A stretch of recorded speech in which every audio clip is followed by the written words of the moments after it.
주님의 이름으로 축복합니다. 환영합니다. 감사합니다. 코로나19 아직 확진자는 그렇게 한국은 많지 않습니다.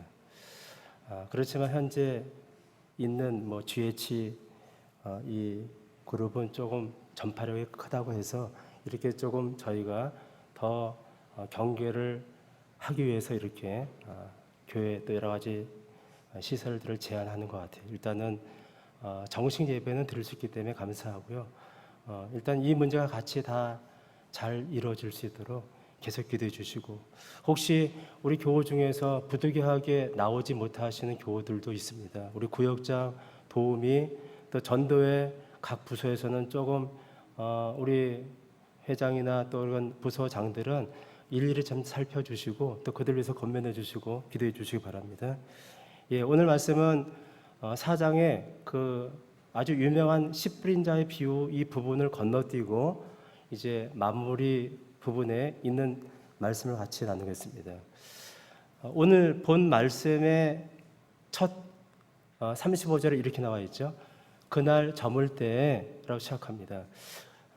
그 밝을 때, 그러면 이 저물 때는 그 앞에 낮에는 밝을 때는 이제 앞에 씨 뿌린 자의 비유가 있다는 것을 우리가 지금 전제하고 이 말씀을 하고 있는 것이죠. 비유로 밝을 때에는 바닷가에서 비유의 말씀을 가르치셨습니다. 그러니까 하루 동안에 두 개의 사건이 있는 것이죠. 제자들은 그날 낮 동안에 주님의 비유 말씀을 들었어요. 마태복음에도 있고 누가복음에도 있고 이 예수님의 많은 비유 가운데 씨 뿌린 자의 비유는 가장 대표적인 말씀입니다. 가장 심오한 진리가 또 있는 말씀이고요. 앞에 사건들을 보게 되면 많은 무리들이 주님을 따라다녔죠. 이제 주님을 옹호하고 따라다니는 많은 사람들, 그래서 혹자는 얘기합니다. 산상수훈에 버금가는 그런 말씀이 바로 씨 뿌린 자의 비유인데, 아마 모르긴 몰라도 수많은 사람들이 산상수훈의 말씀을 듣기 위해서 그렇게 무리를 지어서 주 앞에 나아갔듯이 이번에도 그렇게 했을 것이다. 최고의 또 야외 예배가 드려졌을 것이다. 한마디로 대집회가 낮에 드려졌을 것이고, 또 예수님의 제자들은 나름대로 자부심이 있었을 것이에요. 그렇죠? 또 그 예배를 돕기 위해서 안내도 필요하고 질서 유지도 필요하고, 이제 정말 최고의 인기를 갖고 계신 예수님께서 바닷가에서 많은 무리들 앞에 이제 비유의 말씀을 하고 계십니다. 낮 집회는 상황리에 끝났을 거라고 분명히 의심하지 않습니다. 그리고 예수님께서 제자들에게 35절 말씀 가운데 그 모든 비유를 특별히 말씀하셨을 때에도 특별히 제자들이 깨닫지 못해서 제자들에게만 특별히 말씀의 비유의 속뜻을 그렇게 또 알려주셨죠. 아마 특권의식을 가졌을 것이에요. 그래, 우리들은 정말 그 중에서도 예수님을 모시고 살아가는 우리 제자들에게 이런 특권이 있어. 나름대로 특권의식에 우쭐도 했을 것이고, 그래서 이제 주님이 35절 말씀 보니까 제자들에게 이르시되 우리가 저편으로 건너가자 하시니, 그렇게 말했을 때 어떻게 했습니까? 그들이 즉시 순종했습니다. 왜 저편으로 건너가자고 했는지 물어보질 않았어요. 당연히 그 말씀이 이제 그렇게 간단히 나왔으니까 그렇게까지 볼 수 있겠는가 하지만, 사실 말씀의 행간을 보게 되면은 그 속 사정들을 조금 더 깊게 우리가 관찰해 볼 수가 있습니다.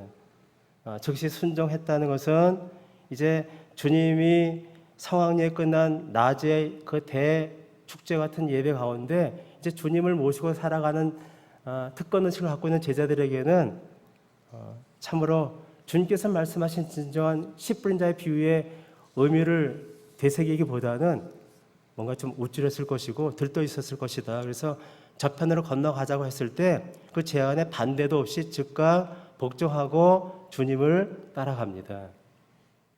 자, 그래서 36절 말씀 보니까 그들이 무리를 떠나 예수를 배에 계신 그대로 모시고 가매 다른 배들도 함께 가죠. 예수님 타신 배만 가는 것이 아니고 다른 제자들 배도 같이 갔다고 얘기합니다. 자, 그러면서 이제 37절 말씀을 펴놓으셨으면 같이 한번 우리가 합독하고 말씀을 이제 풀어나갑니다. 시작. 큰 광풍이 일어나며 물결이 배에 부딪혀 들어와 배에 가득하게 되었더라. 그런데 이런 즉각적인 순종의 결과가 무엇입니까? 37절 말씀처럼 큰 광풍이 몰아닥친 것이에요. 광풍의 시련은 불순종으로 온 것이 아니고 그들이 순종하고 따라갔는데 오게 된 것입니다. 그렇지만 주님을 따르겠다고 나서는 자들에게는 사실 이런 오늘 이 사건은 주님께서 그들에게 뭔가를 가르치시기 위한 영적 교훈을 주시기 위한 하나의 실물 교재인데, 주님을 따르고자 나서는 제자들이라면 우리를 포함해서 모든 생각, 동기, 우리의 진정한 헌신의 그런 진정성을 달아보는 저울이 필요하고 테스트가 필요한 것이다. 주님은 그런 목적으로 이런 시련을 그들에게 허락하신 것이에요. 그 저울은 바로 다른 것이 아니고 환난이고 핍박이고 재물의 유혹이 될 수 있고 기타 욕심들이 될 수 있는데, 그것은 앞에는 씨 뿌린 자의 비유에 나와 있는 것이에요. 옥토에 떨어진 씨를 제외한 길가에 돌짝밭에 가시덤불에 떨어진 그런 상황을 설명해 주시면서 그런 사건들을 말씀하셨습니다. 제자들은 낮에 그 비유를 들었고 해석까지 별도로 듣는 특권을 누렸죠. 그렇지만 주님께서 말씀하신 그 비유의 깊은 심오한 본뜻을 새기고 깨닫기보다는 오히려 그것을 실제 상황에서 적용하거나 그것을 살리기보다는 그들은 지금 광풍이 몰아닥치는 그 현상 가운데 참으로 마음이 심히 황당한 그런 마음을 갖게 되었습니다. 왜 그럴까요? 지금 예배를 드린 지 하루도 지나지 않았죠. 바로 조금 전에 그 예배를 드린 것이에요. 그렇지만 그들은 천국 메시지를 지금 다 잊어버리고 주님에 대한 신뢰를 놓아버렸기 때문에 이런 일이 일어났다라고 볼 수가 있는 것이에요. 그들이 주님을 정말 믿고 신뢰했다면 주님께서 함께 동행하고 계시잖아요. 뜻이 있는 것이에요. 더 정확한 이유는 주님께서 주무시고 계시기 때문에 그런 것이에요. 오늘 제가 제목을 광풍 가운데서도 주무시는 주님, 오늘 말씀의 가장 핵심은 주님이 주무신다는 그런 말씀입니다. 주님께서 태연하게 주무시고 계신 것이 너무도 무책임하고 너무도 무능력하게 보이고 이런 긴급 사태를 전혀 의식하지 못하는 그런 주님이라고 생각하니까 마음에 탄식이 오는 것이에요. 제 생각인지 모르겠지만 전 그럴 거라고 생각합니다. 이번 여러분 홍수가 지금 중국에 엄청난 홍수가 내리고 또 앞으로 또 내릴 가능성이 있다고 얘기하죠. 근데 어떤 동영상을 보니까 뭐 이제 어느 정도 가재도구를 이제 챙겼는지 모르겠지만 포기했는지 모르겠지만 지금 물이 지금 그 집 앞을 그냥 엄청나게 넘실나게 흘러가고 있는데 어떤 사람들이 그 위에 장기판을 두고 장기를 두고 있는 것이에요. 이게 의도적인 연출인지 모르겠지만 뭐 중국 사람들 그런 또 그 뭐 그런 기질이 있잖아요. 정말 이게 이해가 되지 않더라고요. 지금 다 풍비박산이 나는데 장기를 두고 있어요. 아, 참 여유가 있다. 그 비유와는 다른 것이지만 제자들은 지금 현재 광풍이 불어서 죽기 일보 직전입니다. 근데 주님은 주무시고 계십니다. 주님도 돌아가실 수 있는 것이에요. 주님도 생명까지도 돌보지 않은 채 주무시고 계신다고 생각하고 있는 것이에요. 우리 주님은 낮에 설교하시고 수많은 병자들을 고쳐주시고 그래서 너무 피곤하셔서 주무실 수도 있다. 그렇게 생각하는 사람도 있습니다. 너무 피곤하니까 그냥 골아 따라 주셨을 것이다. 그럴지라도 사람이라는 게 인기척이 있잖아요. 그런 상황은 아닌 것 같습니다. 제가 볼 때는. 그때 38절에 제자들이 이렇게 얘기하죠. 예수께서는 고물에서 베개를 베고 주무시더니 제자들이 깨우며 이르되 선생님이여 우리가 죽게 된 것을 돌보지 아니하시나이까라고 원망하면서 예수님을 깨웁니다. 그 말씀을 자세히 보십시오. 선생님이여 우리가 죽게 된 것을 돌보지 아니하시나이까? 근데 사실은 이 질문은 자신들에게 해야만 되는 것이에요. 그렇죠? 지금 선생님이 아니고 주님이 아니고 자기 자신들이 그 말을 들어야만 되는 것이에요. 주무시고 계신 예수님의 존재를 그 제자들이 그 정도로 밖에 볼 수 없었던 제자들 자신이야말로 스스로 돌이켜 봐야만 되는 것이에요. 지금까지 주님께서 이 사건 이전에 얼마나 놀라운 사건을 보여주셨습니까? 불가능한 그런 병자들을 고쳐주시고 그런 많은 말씀과 사건으로 하나님의 아들 되심을 그들에게 나타내 주신 것이에요. 그래서 수많은 사람들이 따라다니고 제자들은 그 주님이 메시아라는 것을 어느 정도 인지하고 그렇게 특권 의식을 누리면서 지금 따라하고 있잖아요. 근데 그 주님이 광풍이 부는 가운데 주무시고 계시니까 그 주님 앞에 그렇게 질문하고 있는 것이죠. 주무시고 계신 예수님의 존재를 그 정도로밖에 볼 수 없었던 제자들, 그들이 스스로 돌아봐야만 되는 게 아니겠습니까? 그들의 눈에는 주무시는 주님의 진정한 모습이 가려져 있는 것입니다. 오늘 본문의 말씀이 우리들에게 주시는 중요한 영적 교훈이 있습니다. 주무시는 주님의 진짜 그 의미가, 그 모습이 무엇인가를 우리에게 교훈하고 있는 것이에요. 여러분, 주님은 너무 피곤하고 너무도 지쳐서 골아떨어지신 것이 아니고, 주님은 제자들에게 하시는 주님의 그 모든 행적은 하나도 빠짐없이 뭔가 본을 보이기 위한 것입니다. 주님께서 하시는 그 모든 제스처조차도 하나도 헛된 것이 없는 것이에요. 지금 성부 하나님께 다 자신을 맡기시고 하나님의 구원 사역이 이런 역경이나 광풍은 하나의 실험 교제이지만 우리가 당하는 역경, 환난, 그런 모든 코로나19를 비롯해서 우리가 당하는 우리 삶의 불확실한 그 많은 사건들, 사고들, 이런 것들을 위해서 좌초될 수 없다는 것을 굳게 확신하는 참다운 믿음의 모습을 주님께서 주무시면서 보여주고 계신 것이에요, 사실은. 그런 믿음은 주변 환경에 처연하고 폭풍 속에서도 편안히 잠들 수가 있는 모습이고, 그것을 제자들이 알기를 원했습니다. 만약 제자들이 주님의 이러한 깊은 그런 교훈의 것을 깨닫고 신뢰했다면, 의미를 깨달았다면 구태여 주님을 흔들어 깨울 필요가 없었을 것입니다. 그렇지만 우리가 그 상황에 간다 할지라도, 또 우리가 이 말씀을 다 알고 타임머신을 타고서 그 주님의 그 시점에 다가간다 할지라도 불가능하겠지만, 우리도 동일하게 그렇게 주님을 깨우지 않을까요? 여러분, 정말 노도 광풍이 일고 그렇게 배가 뒤집어지기 일보 직전이라면 누구든지 그렇게 할 수밖에 없습니다. 그렇지만 그 말씀을 이런 실제적인 사건을 통해서 기록을 남겨주시고, 오늘 우리가 이 시대에 이 말씀을 보게 하심으로 오고 오는 모든 세대 가운데 주님께서는 무언가를 우리에게 교훈하시기 위해서 이 말씀을 성경으로 저는 기록해 주셨다고 생각합니다. 여러분, 하나님이 누구시죠? 주님이 누구십니까? 마태복음 1장 21절 말씀 띄워주시고 같이 한번 그 말씀 합독합니다. 시작. 아들을 낳으리니 이름을 예수라 하라. 이는 그가 자기 백성을 그들의 죄에서 구원할 자이심이라 하니라. 여러분, 천사를 통해서 이제 마리아에게 하나님의 메시지를 고시해 주신 장면입니다. 이 말씀처럼 바로 예수님은 우리의 구원자이시죠. 이름을 예수라 하라. 그 이름이 무슨 뜻입니까? 이는 그가 자기 백성을 그들의 죄에서 구원할 자이심이라. 예수님의 이름이 자체가 바로 구원자라는 뜻입니다. 우리들을 구원하시기 위해서 이 땅 가운데 오신 것이에요. 예수님은 결코 그들의 또 우리들의 죽게 된 것을 돌아보지 않으시는 분이 아니신 것입니다. 예수님은 결코 코로나19의 상황을 모르시고 죽어간 사람들을 돌아보지 않으시는 것이 아니라는 것이죠. 죽게 된 우리들을 구원하기 위해서 오셨고 그 이름을 예수라고 말씀하셨는데 그것이 구원자라는 뜻입니다.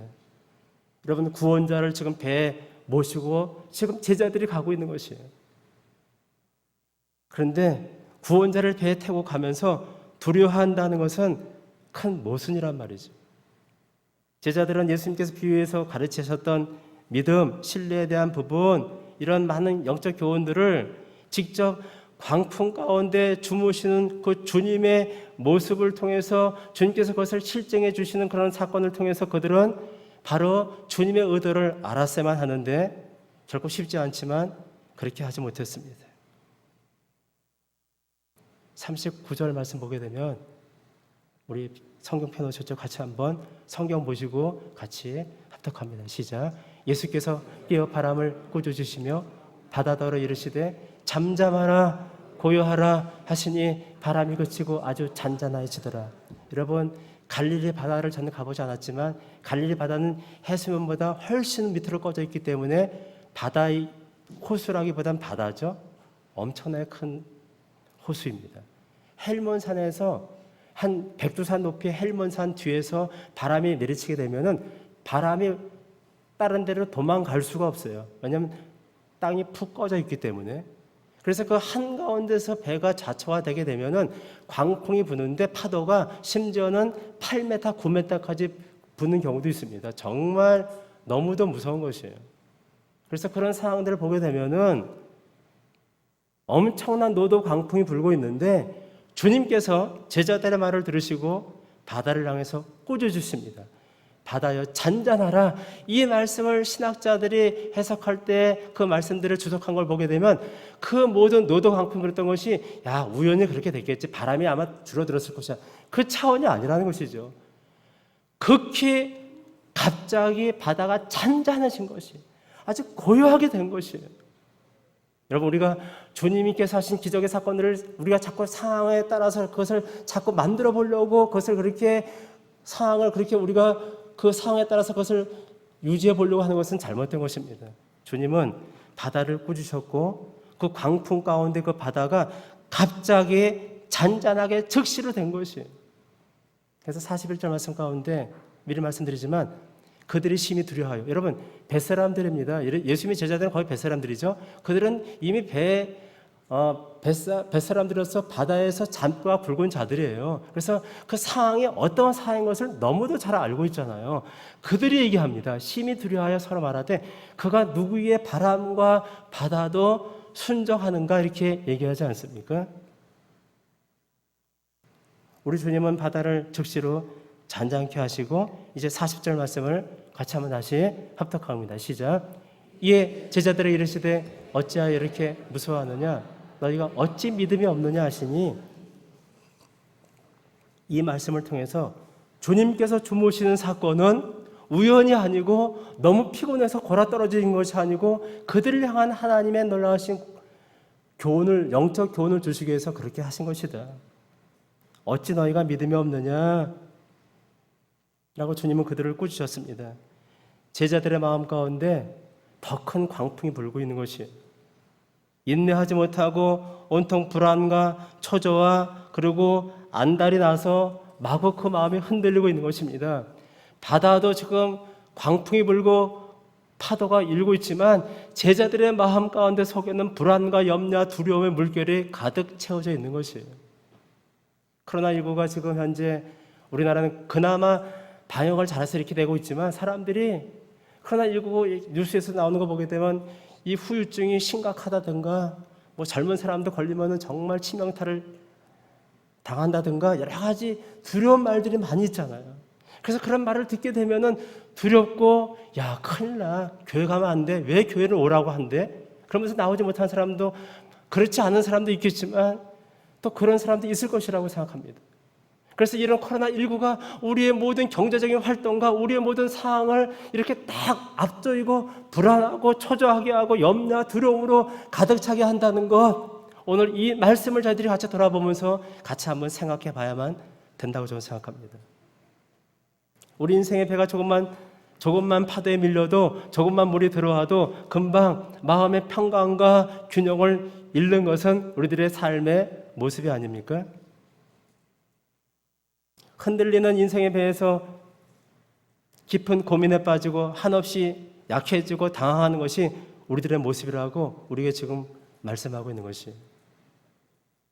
여러분, 우리들의 눈에는 예수님이 언제나 깊이 잠드신 분으로 보여지고 나에게 무관심하고 내 사정을 알지 못하시고 내 기도에 대해서 응답하지 않으시는 것 같고 우리의 절박한 상황들을 모르신다 하시고 눈을 감고 계신다고 생각하고 있는 것이에요. 제자들의 생각이 지금 현대를 살아가는 수많은 크리스찬들의 생각이라고 저는 생각합니다. 그래서 주무시는 주님을 필사적으로 깨우고 있는 것입니다. 그렇게 하지 않고서는 우리가 우리 마음 가운데 두려움과 염려와 근심을 잠재울 수가 없는 것이에요. 그래서 주 앞에 부르짖고 기도하는 것이에요. 왜냐? 살려달라고.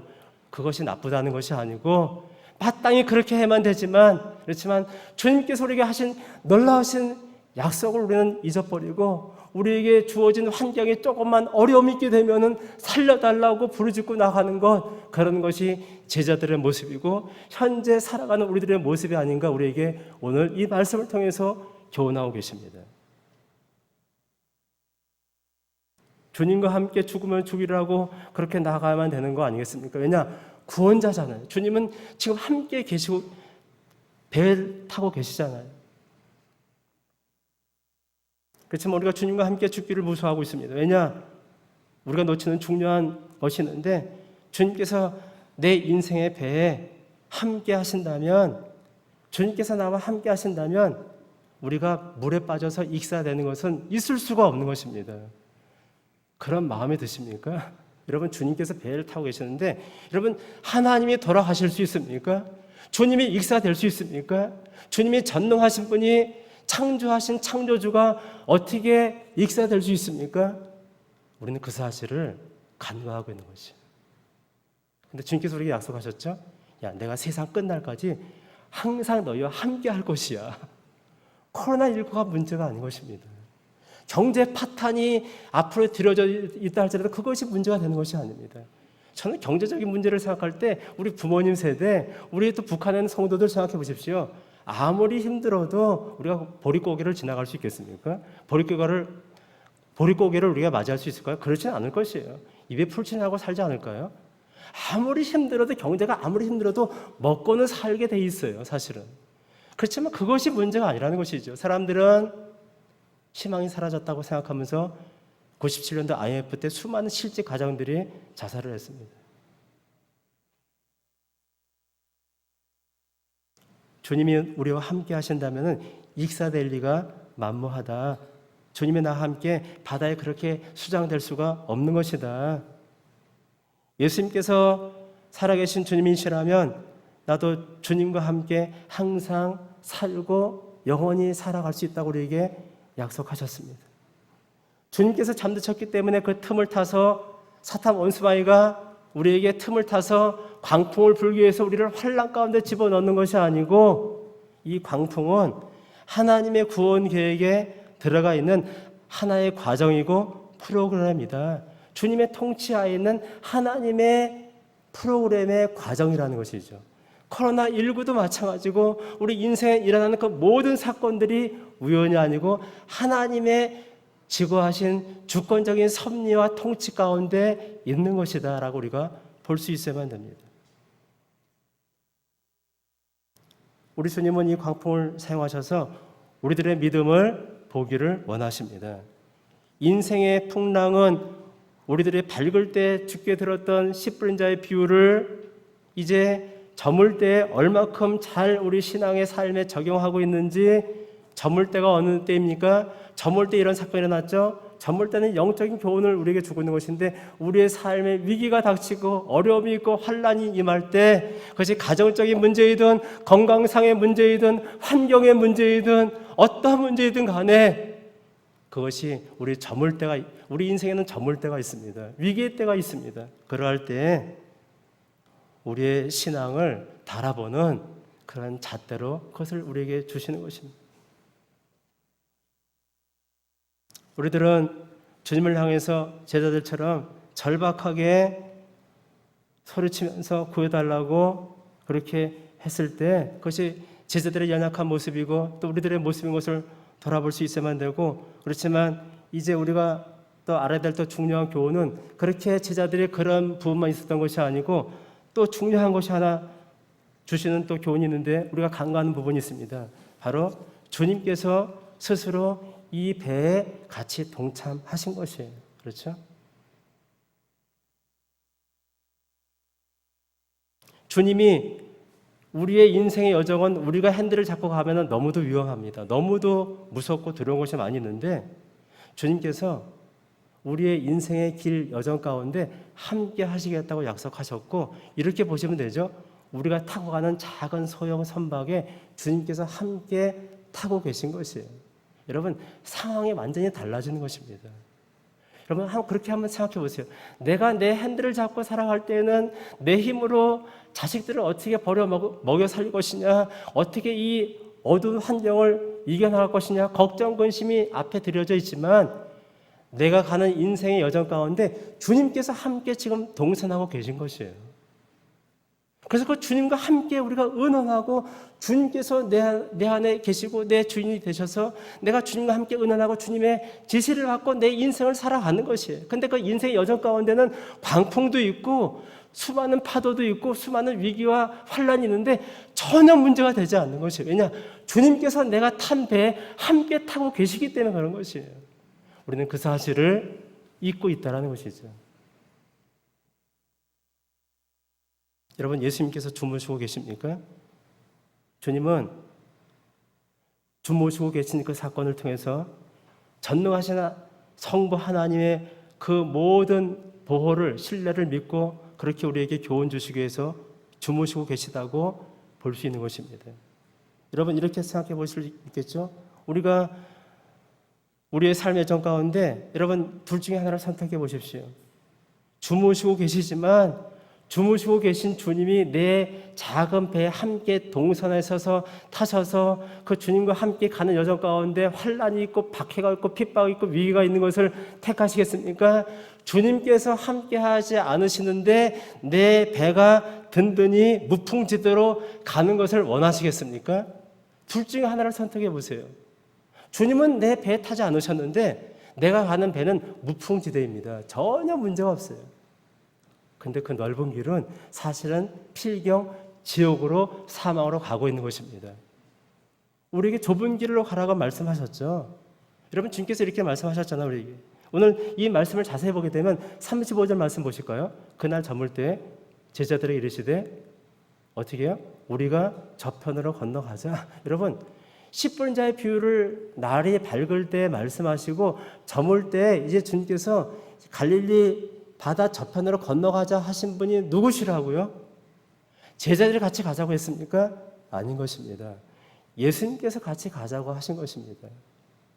어떤 분은 이렇게 생각할 수 있습니다. 야, 내가 예수 믿고 예수 믿기 전에는 내가 마음대로 살았는데 정말 내가 마음대로 죄를 죄로 깨닫지 못하고 살아서 그렇지 정말 하고 싶은 거 다 하고 살았는데 예수 믿고 나서는 주일날 예배 제한을 받고 뭐 헌금도 해야 되고 또 놀고 싶은 거 마음대로 못하고 짓고 싶은 죄도 마음대로 못하고 야, 별로 나한테 도움이 안 돼. 혹시 이렇게 생각하신 분 계십니까?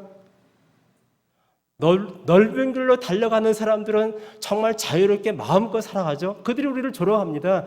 야, 정말 한심한 사람들이야 너희들은. 인생을 즐기고 야, 한 번밖에 없는 인생 그렇게 살 필요가 있어? 라고 그들은 우리를 조롱하고 있는 것이에요. 그렇지만 정말 그럴까요? 넓은 길로 가는 사람들의 결국은 어떻게 됩니까? 사망 가운데로 가지 않습니까? 영원한 지옥으로 떨어지지 않습니까?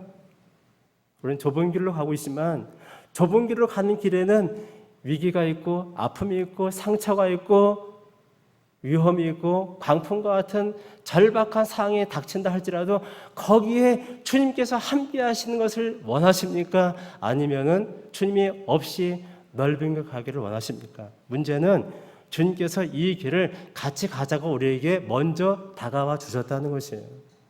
요한복음 15장 말씀 보게 되면 너희가 나를 택한 것이 아니고 내가 너를 택하여 세웠나니 이렇게 말씀하셨어요. 주님께서, 여러분, 구원이라는 것은 주님께서 나에게 찾아오신 사건입니다. 여러분, 많은 사람들이 예배를 드리고 있지만 구원에 이르지 못한 사람들이 있습니다. 아직 주님을 인격적으로 만나지 못한 사람들은 주님을 모셔드리지 않은 사람들이에요.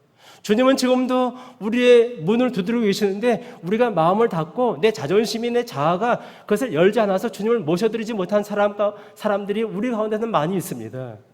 그렇게 하지 마시고 나의 모든 자존심을, 나의 모든 옛사람을 내려놓고 주님께서 나에게 찾아오신 이 구원의 사건을 모셔드리고 받아들여야만 될 줄 믿습니다. 주님이 지금 나에게 찾아와 주셔서 우리가 구원받았는데, 그리고 우리에게 말씀하시죠. 좁은 문으로 들어가기를 힘쓰라. 그렇지, 많은 사람들이 들어가고자 해도 많은 사람들이 들어가지 못할 것이다. 거기에는 어려움이 있고 미움이 있고 핍박이 있고 때는 죽는 경우도 있다. 너가 나를 정말 따라오려거든 자기 목숨까지 미워하지 아니하면 능히 내 제자가 되지 못한다. 여러분 무슨 말씀입니까? 주님께서 우리를 구원하시기 위해서 먼저 찾아와 주시고 우리에게 제자도를 말씀하셨잖아요. 그런데 주님께서 이렇게 말씀하실 때는 주님께서 우리와 함께 하신다고 약속하시고 이렇게 말씀을 주시는 것이에요. 주님은 우리를 위해서 목숨까지 희생하셨어요. 그리고 주님은 우리에게 오늘 요한계시록까지 모든 완벽한 계시의 말씀을 주시면서 우리에게 영광의 천성의 하늘의 영광의 그 모든 상속자의 그 놀라운 하늘나라의 유산들을 주시겠다고 약속을 하시고 또 우리가 타고 있는 작은 배에 승선하셔서 같이 함께 하시겠다고 약속하시면서 이 길을 가자고 하고 계신 것이에요. 문제는 무엇입니까? 주님께서 나와 함께 하신다고 지금 그것을 인지하지 못하는 것이에요. 많은 사람들이. 그리고 내 힘으로 모든 신앙을 이뤄보려고 하기 때문에 두렵고 불안하고 초조하고 염려와 근심이 내 앞에 들여져 있는 것이에요. 코로나19가 문제가 아닌 것입니다. 경제적인 어려움이 문제가 있는 것이 아닙니다. 그 어떠한 것도 문제가 아니고 내게 주님이 함께 하신다는 진정한 신의식을 갖지 못한 것이 문제라고 볼 수가 있습니다.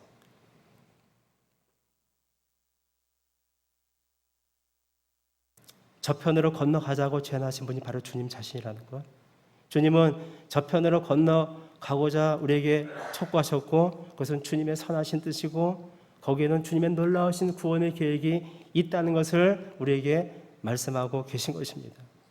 가는 여정 가운데 광풍을 만날 수 있고 때로는 병이 걸릴 수 있고 여러 가지 어려운 위기와 환난을 당할 수 있지만 주님의 놀라우신 계획 가운데 그 모든 것이 들어있습니다. 여러분 가운데 환난과 고난과 아픔과 어려움이 없었다면 교회에 나올 수 있었습니까? 여러분 내 삶이 평안하고 아무것도 아쉬움이 없는데 교회에 나와서 예배 드리고 있는 사람이 한 사람도 있습니까? 아무도 없을 것이에요. 뭔가 문제가 있고 어려움이 있기 때문에 여러 가지 어떤 사정과 형편과 처지가 다르지만 그런 것이 있기 때문에 내 삶의 인생 가운데 고난과 아픔이 있기 때문에 누구를 통해서 또 내 자신이 주님에 대한 어떤 것을 얻기 위해서 주 앞에 나오게 된 것이에요. 그렇지만 주님께서 함께 하시고 건너편까지 주님께서 함께 동행해 주실 줄을 믿습니다. 우리 인생의 갈릴리 바다에도 종종 광풍이 불고 파도가 칩니다. 내가 가진 배는 경랑의 파고 풍랑의 그 여러 가지 그 위기들을 결코 이기기에는 역부족입니다. 당연하죠. 우리의 힘으로 백신 하나 제대로 만들 수 있습니까? 인간의 힘으로 백신이 언제 나올지도 모르고 백신이 나와도 변종이 되면은 또 그것은 무익하게 될 것이고 여러분 우리가 이 환경을 바라볼 때 이런 여러 가지 역병을 바라볼 때 우리 힘으로 그것을 극복할 수 있는 게 어디 있습니까? 아무것도 없는 것이에요. 인간은 심히 연약한 존재라는 것을 우리는 우리의 삶을 통해서 날마다 느끼고 깨닫고 있지 않습니까? 우리는 너무도 무력합니다. 우리 인생의 작은 배를 때리고 미친 듯이 핥히는 파도를 지켜보는 우리들의 마음은 너무도 두렵고 불안하고 초조한 것이에요. 결국 우리가 할 수 있는 것은 아무것도 없다는 것을 주님께서 오늘 이 사건을 통해서 제자들에게 지금 도전하고 계신 것이에요. 너희가 할 수 있는 게 무엇이야? 아무것도 할 수 없죠. 광풍이 부는데 배타랑 어부라도 아무것도 할 수 없는 것입니다. 위기가 닥치게 되면 우리 인간이 헤쳐나갈 수 있는 길은 역부족이라는 것을 우리에게 말씀해 주고 있습니다.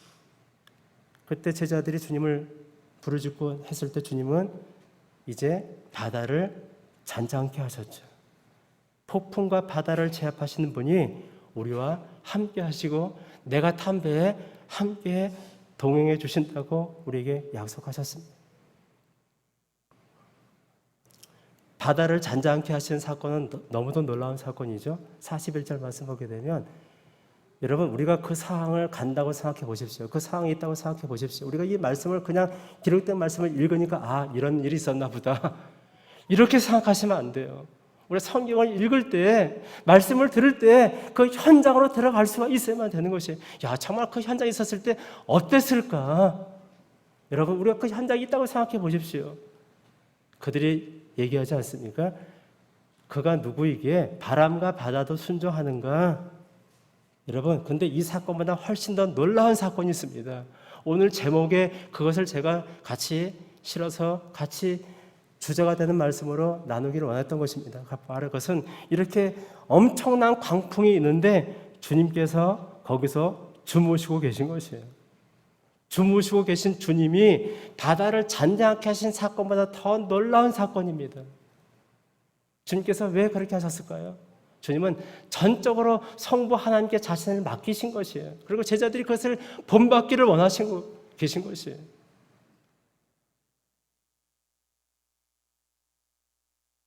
말씀 뵙겠습니다. 제가 이 말씀을 준비하면서 하나님 정말 저도 그러기를 원합니다. 우리 현재는 박해가 없죠. 핍박이 없습니다. 그렇지만 환란기를 접어들게 되면 어떤 상황이 닥치게 될지 모르는데 가장 극도의 우리가 가장 큰 위기가 무엇일까요? 예수 믿으면 다 너 죽어. 미국에서 북한에서 그런 총기 사건 때문에 캐시 버넬 사건 알고 계시죠? 그 두 아이들이 컬라마이 고등학교 사건입니다. 다 교실을 모아놓고 너 예수 믿어 안 믿어? 그들이 기독교에 대한 악한 사탄의 사주를 받고 그렇게 하는 것이 하나씩 예수를 안 믿는다고 하면 살려주고 믿는다고 하면 그대로 총을 쐈습니다. 캐시 버넬 앞에 그들은 친구였습니다. 캐시 버넬과 친구였어요. 너 예수 믿어 안 믿어? 네가 알고 있잖아. 내가 너를 전도했잖아. 나는 예수를 믿어. 너희도 믿어야 돼. 그때 그는 순교를 당했습니다. 우리가 그런 현장 가운데 있다고 생각해 보십시오. 그렇지만 주님께서는 결코 주무시고 계신 것이 아니죠. 그런 상황들을 생각해 보면서 우리가 이 말씀을 같이 묵상하기를 원합니다. 주님께서 주무시고 계신 것은 절대적인 성부 하나님께 신뢰하는 당신의 모습을 제자들에게 보여주기를 원하셨고 이제 주님도 우리에게 또 그렇게 도전하고 계십니다. 너희가 할 수 있는 것은 아무것도 없어. 그렇지만 내가 너와 함께 할 것이야. 나는 전능자고 나는 전지자고 나는 창조주야. 너희가 너희 인생을 나한테 맡기면 어떠한 문제도 다 해결할 수 있고 그 모든 것을 이겨나갈 수가 있는 것이야. 이렇게 말씀하신 주의 음성을 듣는 이 시간 되기를 주님의 이름으로 간절히 축원합니다. 기도하겠습니다. 살아계신 아버지 하나님, 참으로 감사합니다. 코로나19로 인해서 우리의 예배가 제한되고 많은 사람들이 불안과 두려움과 염려 가운데 또 이런 여파로 경제적인 어려움까지 닥치는 이런 현실 가운데 오늘도 이런 주 앞에 나와서 이 말씀을 듣고 우리를 향하신 진정한 믿음의 신뢰가 무엇인가를 도전하시는 주의 음성을 듣고 우리의 믿음을 다시 한번 추스르기를 소원합니다. 하나님, 우리 인생의 바다에는 이와 같이 거친 파도와 광풍이 날마다 불 때가 있습니다. 하나님, 그렇지만 우리가 이 광풍을 불게 하시는 분이 바로 주님이시고 주님께서 먼저 우리와 함께 바다를 건너가자고 제안하셨고 우리에게 구원을 주시기 위해서 구원자로 이 땅 가운데 오셨고 또 주님께서는 그 모든 사건을 통해서 우리의 믿음을 시련을 통해서 다지고 성장시키기 위한 주님의 놀라우신 계획이 있다는 것을 저들이 깨달았습니다. 주님, 이것이 말씀으로만 이루어만 우리 마음 가운데 있게 하지 마시고 우리의 실제적인 삶 가운데서 우리가 어떤 어려움을 당한다 할지라도 주님께서 오늘도 주신 영광스러운 영적 교훈을 마음에 깊이 새기며 믿음으로 승리하는 주의 모든 성도들 되게 하여 주옵소서.